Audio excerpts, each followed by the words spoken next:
Have you ever experience this कि तुमसे कोई बहुत अच्छे से बात कर रहा है, तो इंस्टेड ऑफ अप्रिशिएटिंग उस इंसान की बात करने की आदत, यू आर क्वेश्चनिंग कि ये इंसान मेरे से इतने अच्छे से क्यों बिहेव कर रहा है। ये every time something good happens, तो you are not enjoying that moment, you are not understanding, you are not living that movement, but you are questioning it. अगर मैसेज तुमने किसी फ्रेंड को किया, ठीक है, और उस फ्रेंड ने तुम्हारा टेक्स्ट को एकदम ऐसा सीन पे छोड़ दिया, रिप्लाई नहीं किया, तो तुमको हर हालत में जानना है कि वाई इज दिस हैपनिंग। अब जो मैंने सिचुएशन तुमको नरेट किया, if you think this is relatable to you, then I do have a psychological theory. And no, it is not like कि मैं तुम्हें बता दूंगी कि क्यों उसने तुम्हारे मैसेज का रिप्लाई नहीं किया, या तुम्हारी फ्रेंड तुमसे ऐसे क्यों रूडली बात कर रही है। I don't have answer for that, but I can tell you that why you have this urge to know everything. Everyone, this is Aishwarya, and in this video we are going to understand attribution theory is messing up with your life and how to deal with this. Okay, attribution theory कहती है that our brain has this tendency to explain everything with reasoning. जो reasoning लाने की एकदम तुम्हारी अर्ज रहती है, इसी को attribution theory समझाती है। हाइडर कहते हैं that we people are the naive scientist. Naive scientist का मतलब कि हम लोग हर सिचुएशन के लिए कॉज एंड इफेक्ट के लिए अपनी एक इनफॉर्मल एक्सप्लेनेशन लेकर आ जाते हैं। मतलब कि ये इसलिए हुआ क्योंकि ये हुआ था। If I have to tell you the meaning of attribution in one sentence, then it would be to provide explanation.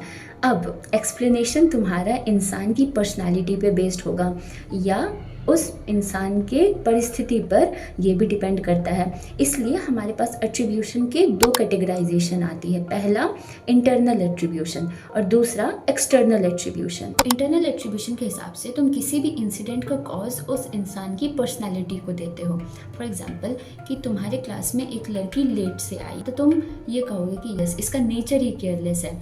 देखा इसमें क्या हुआ कि तुमने इंसान की पर्सनालिटी को ही रीज़न ठहरा दिया। Second one is external attribution. तो एक्सटर्नल एट्रीब्यूशन के हिसाब से हम किसी भी इंसिडेंट का दोष उस इंसान के परिस्थिति को देते हैं।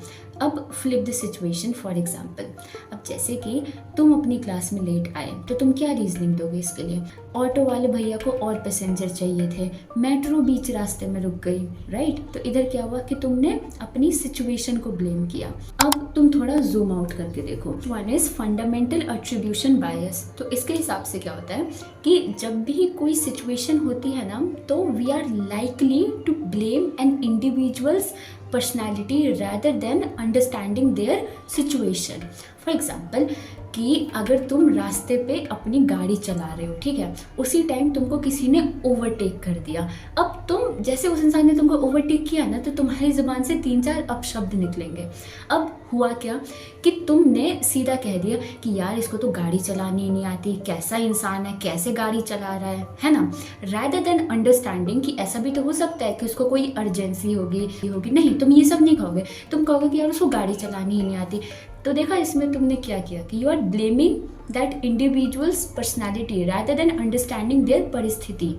मतलब या this is what happens in fundamental attribution error. Now the second one is actor observer bias. तो इसके हिसाब से तुम सामने वाले के बिहेवियर को एक्सप्लेन करने के लिए तो उसकी पर्सनैलिटी को जिम्मेदार ठहराओगे, लेकिन जब बात अपने पे आएगी, अपनी बिहेवियर को एक्सप्लेन करने के लिए तुम सिचुएशन को जिम्मेदार ठहराओगे। कि अगर तुम्हारा क्लासमेट कोई लेट से एंटर हो गया क्लास में, तो तुम कहोगे कि वो केयरलेस है, लेकिन जब तुम खुद क्लास में लेट से आए तो तुम पहला बहाना यही दोगे कि ट्रैफिक बहुत था।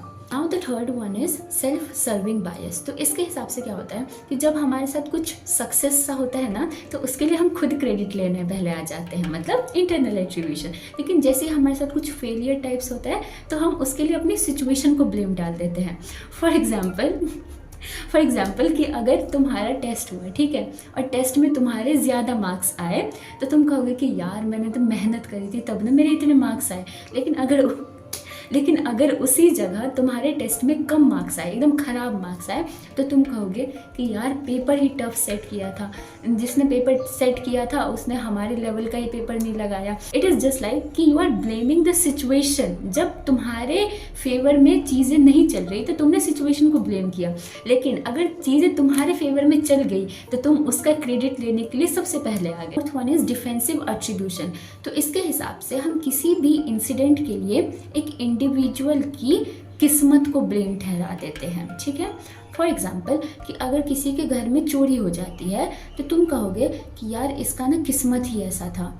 हम पता है ऐसा क्यों करते हैं? क्योंकि हमें अपने लिए सेफ फील करना होता है। हम चाहते हैं कि किसी न किसी तरीके से एक अजम्पशन बना रहे कि ये दुनिया हमारे लिए जस्ट है, हमारे साथ तो अच्छा ही होना है, इसके साथ बुरा इसलिए हुआ क्योंकि इसने बुरा किया था। ये तो रहा attribution theory, that you just want to know कि why is this happening, and इस रीजनिंग के खातिर तुम खुद को एक ब्लेम करने वाले लूप में फंस जाते हो। तो how to deal with this? Okay, see first communicate, कि जब भी कोई प्रॉब्लम अराइज होती है ना तो सामने वाली पार्टी से भी पूछो कि व्हाट इज हैपनिंग, व्हाट क्या मुद्दा क्या है, right? Instead of forming your own assumption just try to confront them. Okay, this is very important. Second कि बी एन एम्पैथेटिक पर्सन, ठीक है। जैसे कि तुमने फंडामेंटल एट्रीब्यूशन एरर में समझा कि हम ऐसा टेंडेंसी ही हमारा होता है कि हम इंसान की पर्सनालिटी को ब्लेम कर देंगे rather than understanding their situation. तो please understand their situation, put yourself into their shoes. खुद अगर तुम उनकी जगह होते तो क्या तुम भी ऐसा नहीं कर रहे होते? Third one is that don't jump to the conclusion. Over the period of time ना चीज़ें हमारी अगेंस्ट चल रही है तो मैं समझ सकती हूँ खुद के ऊपर यकीन रखना बहुत मुश्किल हो जाता है। Let that feeling be there, understand it instead of blaming your self. अगर आपको इस वीडियो से कुछ इंसाइट्स मिले तो make sure to like this video, subscribe to my channel, comment your opinions, your experiences, share this video to the friend of yours जिसको इसकी बहुत ज़्यादा ज़रूरत है। Thank you so much for watching this video. Bye.